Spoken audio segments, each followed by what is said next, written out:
Episode 39. The Oath We Swore. The evidence was burning in Cha Dzeeny's hand. Palace security had noticed his software intrusion, flagged a suspicious data collection, and tracked him down to the requesting terminal within an impressively short time.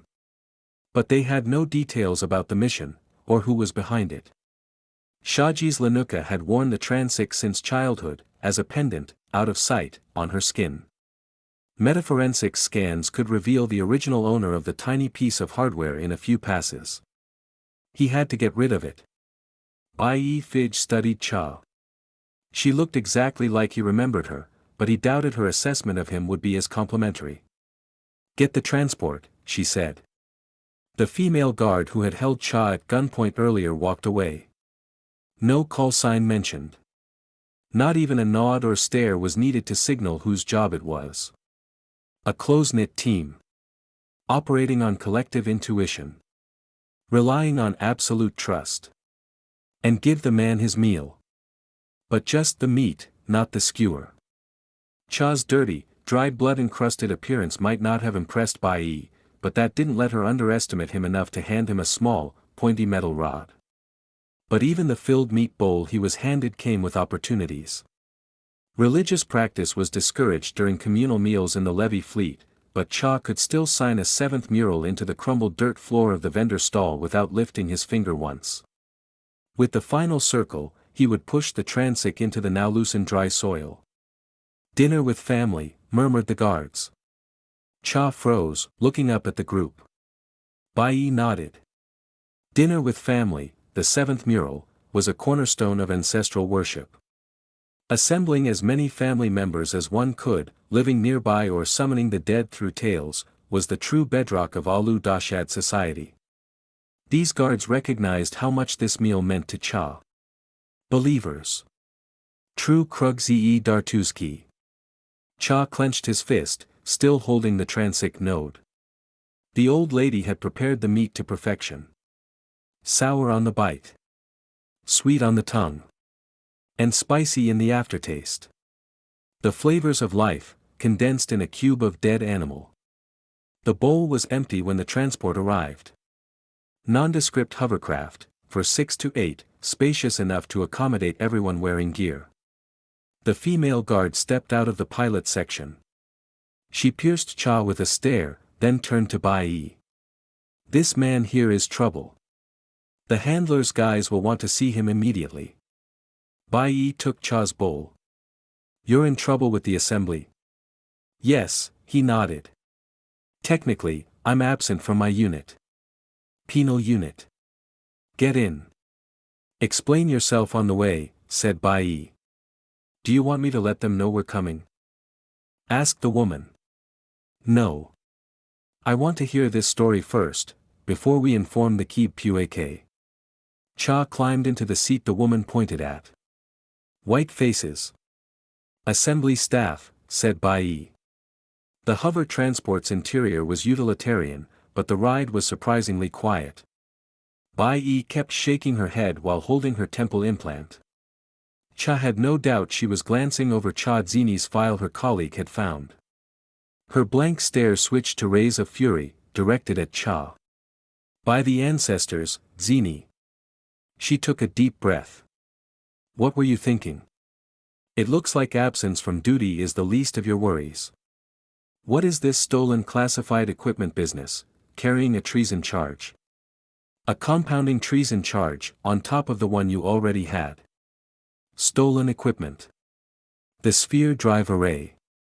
The assembly must have pieced together who stole their tech. Of course. They had left witnesses behind.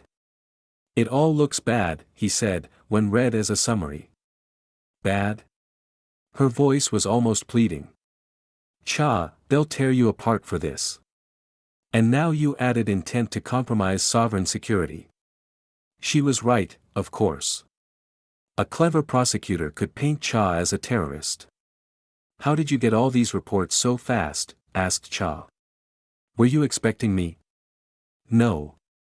The other woman swiveled her seat around, now facing Bai and Cha. "Remember when I held that gun to your neck?" I could wipe off some cell samples and run them through the system. The transport had a field forensics station. MAGI. Its systems had to link to an assembly network, pulling a complete file on Cha. Also pushing an alert about him apprehended on Zila Sok. He didn't just make the Shaji's mission harder. He killed their best friend, surprise. They needed a new ally. Someone on the inside. With access to the Shajis. Someone who disliked the assembly enough to call them white faces. Clever, Cha said, looking at the woman. You could run anyone's DNA. In less than a pass. He turned back to Bai. You're right. My journey will likely end in front of an assembly firing squad. Cha snapped his thumb up, revealing the transic node. What's that? How did you conceal this? High security transic node. Won't show up on most scans.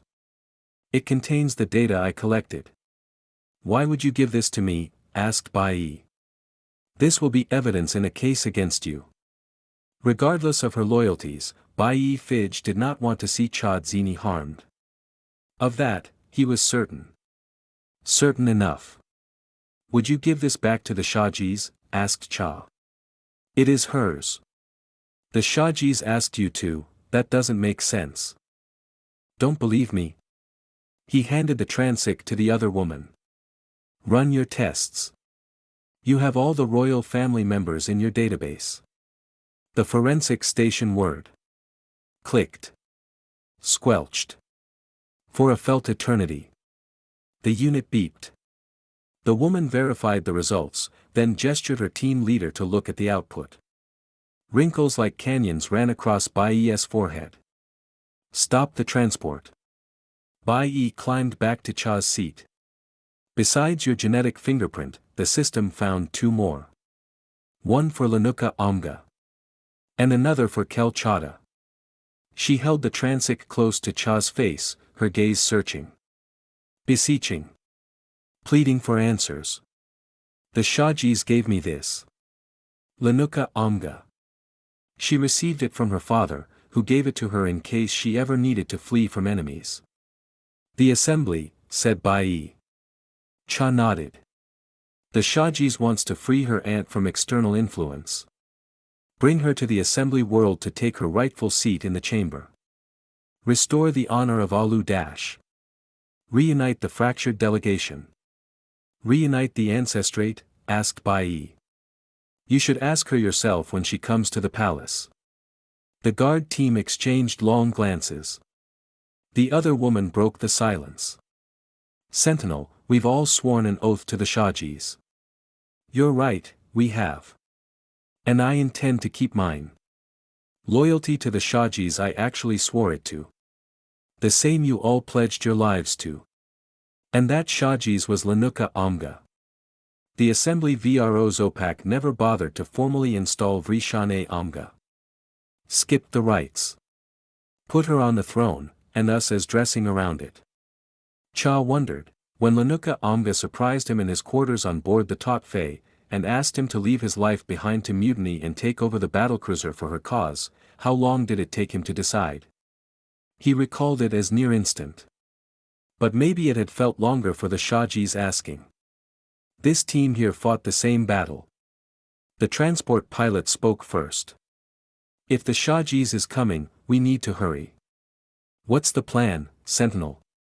Cut off Frapame's system access, said Bai. He's with the Shajis for a few more shifts and cannot be alerted. Shh, whatever plan you needed this data for, it has to happen before the end of the rotation. He nodded. Who is Frapame? Special envoy to Alu Dash. Assembly handler for the Shajis. The evacuation access system you downloaded maps for. He is the only one controlling it. If he gets scared, he will hush the Shajis into her secure quarters and seal them. You won't be able to get to her before a battle fleet arrives in orbit. Cha closed his eyes. The mission was back on. New allies, but a closing time window. With the assembly alerted, this opportunity would not come back. They had to strike today. No detailed planning. No simulated drills. No quiet infiltration. Aerial approach. Frontal assault. If the Shaji's reality projecting magic wouldn't break the multiverse, the sheer amount of luck they required might.